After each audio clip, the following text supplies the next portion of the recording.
ម្នាក់អង្គុយដូចជានិតដែលខ្ញុំលួចក្រាស់កាលពីនៅរៀនវិទ្យាល័យដែរហើយ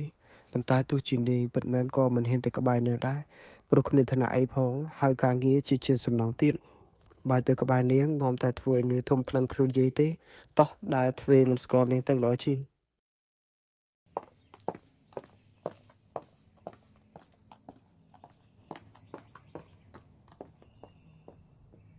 Hey រតនា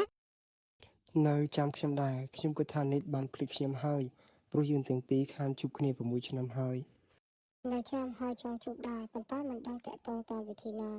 ហើយធ្វើការនៅណាដែរ ខ្ញុំធ្វើការនៅក្បែរនេះទេ ហើយមិនអង្គុយចុះសំណោកចាំនិយាយគ្នាអស់រឿងទៅក្នុងចិត្តចាំទៅបន្ទប់វិញ និតសុខសប្បាយទេហើយមានគ្រួសារនៅ ខ្ញុំមិនទាន់មានទេប៉ុន្តែខ្ញុំមានសរសើរចុះរតនាវិញ ខ្ញុំមិនទាន់មានទេហើយរវល់ធ្វើការណាស់ហើយចូលឆ្នាំនេះមានតែដើរលេងណាអត់ អត់បានទៅណាទេបានតែលេងតែស្រុកភូមិយើងហ្នឹងតោះល្ងាចហើយយើងទៅផ្ទះ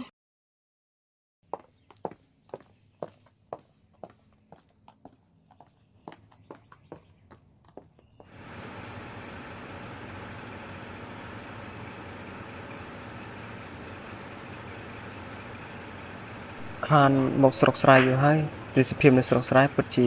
ស្រស់ស្អាតមែនទែន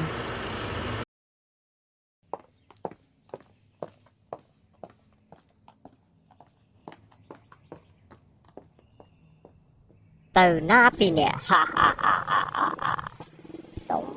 ចាប់ដៃបន្តិចមក សុំចេញពីផ្លូវទៅខ្ញុំប្រញាប់ទៅផ្ទះ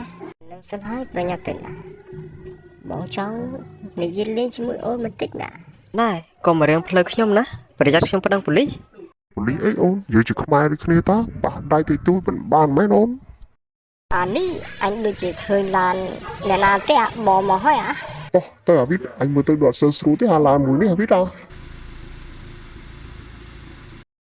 និតតែមានរឿងអីមែនទេ